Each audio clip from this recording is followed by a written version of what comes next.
On shot 10. Ready 9. On shot 8. Ready camera 7. On shot 6. Ready camera 5. On shot 4. Ready camera 3. On shot 2. Ready camera 1. Okay, we're gonna go in search for the DA. Follow me.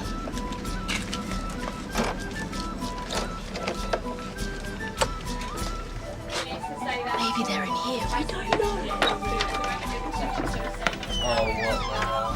Hello. Hello. Hi. What's going on here? We're sitting here and we've got the sound levels. And we monitor the levels of the sound. And what happens is we turn it up, we turn it down. It's a beautiful thing. It's a beautiful thing. So the DA is not in here. There's no DA. I've never seen a DA. This way. Yes, well, it's a dying breed. That's why we're in search for it. Shh! Follow me. Get out of the way, Hugh. Are you the DA? No. I think we found it. Hang on a sec, guys.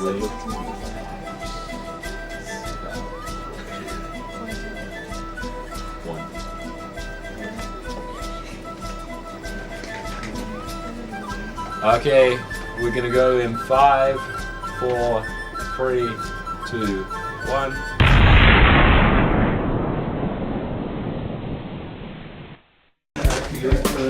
So what is a DA? Who is a DA?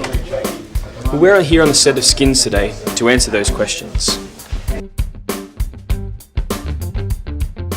For multicam drama, the DA gets the shot list that I've drawn up, and they then go through and tell the cameras what shot and the vision mixer what shot we're coming to, and what shots we're on. So they're the ones that call them and take us through it, so they keep us up to date with where we're up to. You also have to have good time management, and you have to be able to talk over the top of other people. Like when the director's talking, you need to let everyone know how long is left. That's pretty important.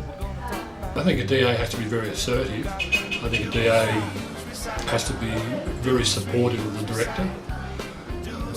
I think other qualities for DAs have excellent communication.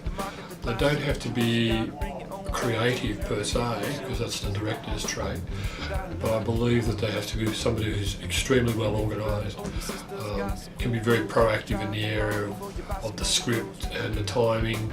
I think the key for me with a great DA is someone who has tremendous sense of time and place and space in a program, especially in a studio environment, a multi-camera environment.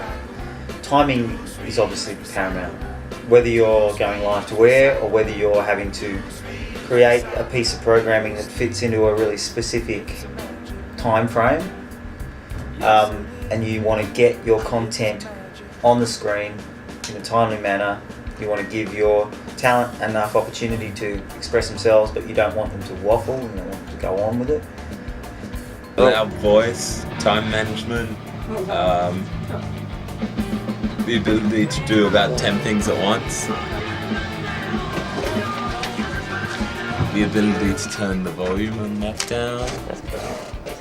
You have to be able to keep time really well, and it's not just checking the stopwatch, it's also making sure you're running to schedule. That's also very important, and just being on top of everything pretty much. Thanks, DA. You've made my job a lot easier. The DA's role is to make sure that everyone who's in the process knows where they are in the big picture of the show and knows where they are during a particular segment. So it goes beyond just timing something out, so just counting down. It goes beyond calling shots. For me, a great DA is someone who has an intimate knowledge of, at any moment, where they need to be in the show, where you need to be in the show as a director, and where you're going, where you've come from. So that's a really important quality of DA, for sure. Big. What about DAs, man? Oh, they're really cool, hey? DAs are awesome, man. They're legend. Play for it. Yeah. Now they really know what they're How doing. good are they? Really. Hey, what about DAs though, hey? Yeah, they're fucking awesome, man. Yeah, I think they're good. They're pretty good. Yeah. Really Scale of 1 to 10. They're 7. influential. I prefer to ride out couch potatoes personally. Yeah. I'd say 4 out of 5 couch potatoes. 4 out of 5 couch potatoes? Yeah. Alright. Yeah. How crazy Look are at they him with go. stopwatches? Stopwatch it. Bang, bang, bang, If I bang. want to use a stopwatch, man, I'd Jesus. get a DA, not like some Stopwatch professional person. timing Yeah. guy. Like at the 'Cause- Olympics and shit. Yeah. But what about DAs, man? Oh, They're really yeah. cool, hey? DAs are awesome, mate. I mean, DAs. DAs run the bloody, do all the stopwatch shit at the Olympics. There's this huge, awesome YouTube clip. Yep. DAs and their stopwatches. Yeah. Going What's this crazy. one? They just run It's around called, going. It's called Dart Hands, like not like Daft Hands, but Dart Hands with DA, and he's got like a Yeah. stopwatch, and he's like Dart Hands. he's not doing like that and Yeah. stuff like. And dun, mixing dun, stuff with the dun, beeps and stuff, yeah. Yeah. So don't You know what I heard? That's what I heard that a DA invented stopwatches. Really? Yep. His Yeah. name was Stopwatch. Awesome. So it's really good. Yeah.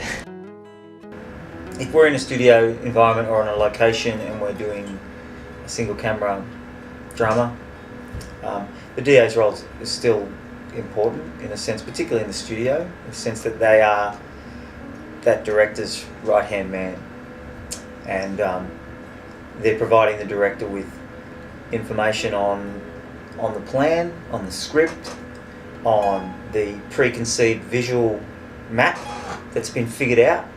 So, shot calling the shots is obviously very, very important in a single camera studio situation, making sure that we're keeping up with the schedule, making sure that we're getting the coverage that we need.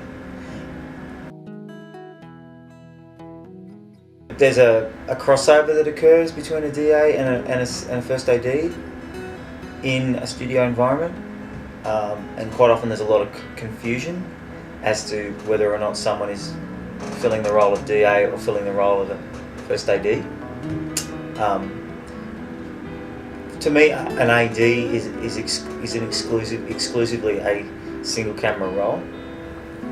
It's very rare that you're going to have an AD or a first AD role in studio. In fact, I've never come across that.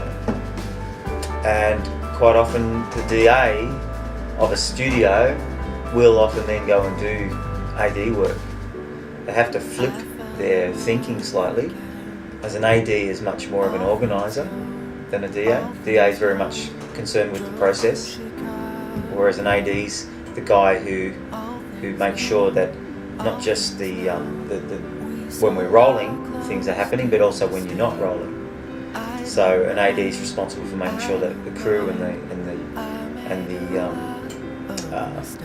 ancillary staff of a production are where they need to be and when they need to be there. That the cast are taken care of. The cast know where they need to be when they're required. All of those kinds of tasks come into the AD's spectrum, I suppose. So an AD is more like a floor manager? Yeah, in a way. Depends on what DAs you have, because you have DAs for sport, you have DAs for drama, you have DAs for live shows, and I believe there are different. A DA for drama would be totally different to a DA for a live show. Live shows spontaneous, there's timing issues and things like that, whereas a DA for drama would be more looking at timing of scenes, not necessarily continuity errors, although that happens on location, but more along the scheduling of the scenes and when they're happening and things like that. So that's the thing. So it's horses for courses. Difference between a DA and an AD. An AD is more like a floor manager generally, and they're not really very similar at all. ADs tend to be that guy or girl who they're the one cracking the whip, so to speak. As we know, single camera production can be very time critical. Every shot normally has a very specific amount of time required that you've allocated to get it done, get it in the can. The director is not the person to keep that on track. They've got enough to worry about to keep that visual storytelling going in their head and make sure that they're guiding the performance. That's where the first AD comes in. A great first AD is someone who any way they can, they get things done. They keep the process going. Hey man, that was some sweet DAing the other week. Thanks, buddy. I totally nailed that countdown. Was it a millisecond over or no? The DA really helps because the director's focusing more on what the actors are doing and whether the cameras are all framed up. So the DA makes sure that the cameras know what they're actually up to and what the Vision Mix is up to. So it helps a lot if they're the ones that push it through, really. The DA does for me what the little director can't. He talks loud enough so I can hear him. I think it's pretty sexy. It keeps us all, I don't know, fuck that. DA tells me what shot's coming up. It helps me get ready for my shot, so they normally say ready camera 3. In tapes, well, same again. They tell me when to press record and when to stop. And yeah, they just tell you what to do, pretty much. They're like my brain.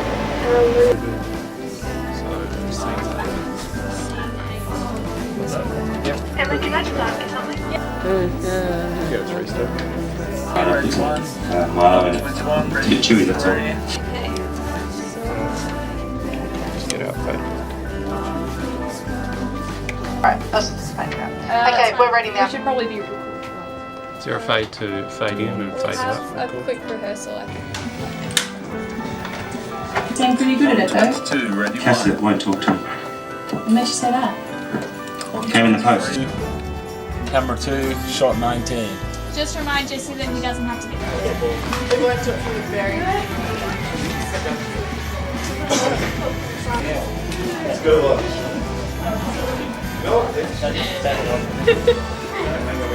You're always right. You and your fucking brother. Always fucking right. That milk's 2 weeks old. Sorry. Okay, we're going to do one rehearsal, then we can... Is there a fade in and a fade out? So essentially, the DA is a crucial role in the studio environment. Without the DA, the studio would not be able to function, and I've got nothing else.